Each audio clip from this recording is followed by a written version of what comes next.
According to medics, a vehicle rammed into pedestrians in northern Israel on Thursday in what police describe as a suspected terror attack, leaving at least 7 people wounded. This comes on the heels of Israel saying it will not withdraw from the strategic Philadelphia corridor in the Gaza Strip. The pullout was part of the ceasefire agreement, and Israel's refusal could spark a crisis with U.S.-designated terrorist group Hamas and key mediator Egypt. We said we are ready to make the framework longer in a return to release of more hostages. If it is possible, we'll do that. Israeli Foreign Minister Gideon Sa'ar said negotiators are heading to Cairo on Thursday after Hamas handed over the remains of 4 hostages in exchange for the release of hundreds of Palestinian prisoners.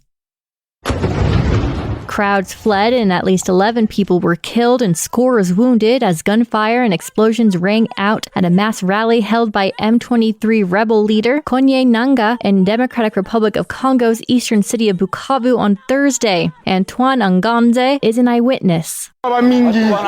Many people have just died. There were people with evil intentions in the crowd while we were celebrating the presence of the M23. As the president of the movement was leaving the podium, people were killed. I saw 7 bodies. We didn't know there were people with bad intentions among us. Nanga told Reuters by phone that Congolese President Felix Tshisekedi had ordered the attack without providing evidence. There was no immediate comment from the government. M23, which Kinshasa's government accuses of being backed by Rwanda, a claim they deny, has been trying to demonstrate that it can restore order in the territory it has captured from Congo's army. This is VOA News. U.S. President Donald Trump and British Prime Minister Keir Starmer will discuss trade during their talks in Washington on Thursday, including on sectors such as AI and energy. Starmer will also be attempting to convince Trump that peace in Ukraine will endure only if Kyiv and European leaders are at the negotiating table along with Moscow. My message is we want to work with you. We want to welcome you to Britain. We want a new partnership because our history shows that when we work together, great things happen. On Wednesday, Starmer held a roundtable with U.S. business leaders and the British ambassador to the United States, Peter Mendelsohn, at the British Embassy in Washington, D.C.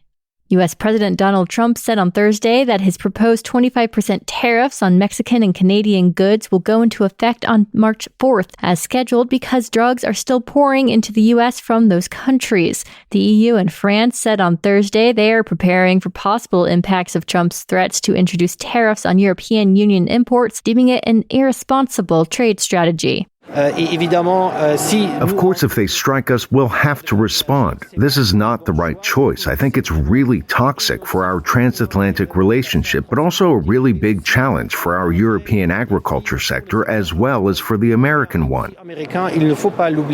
That was European Commissioner for Agriculture and Food, Christoph Hansen. Trump has said his administration will soon announce a 25% reciprocal tariff on goods from the EU, including cars.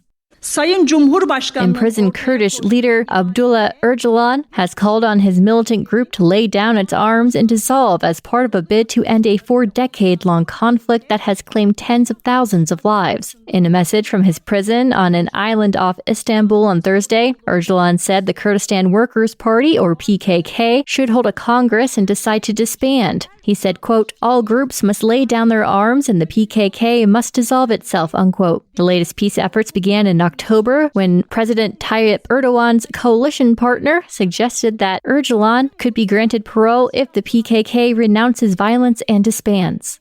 Taiwan has condemned China's military exercises after Beijing designated an area to conduct shooting drills off the self-governed island's southwest coast. Taiwan's defense ministry said Thursday it had detected 45 aircraft, 14 Navy vessels, and 1 ship from the Chinese military operating around Taiwan. In a video statement released by Taiwan's presidential office, spokesperson Karen Kuo called Chinese military action a blatant violation of international conventions. Chinese state media reported that a senior official has called for China to take the initiative in cross-strait relations and push towards reunification.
Thank you for watching.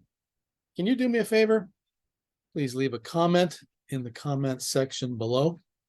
That would really help. Thank you, and see you again soon.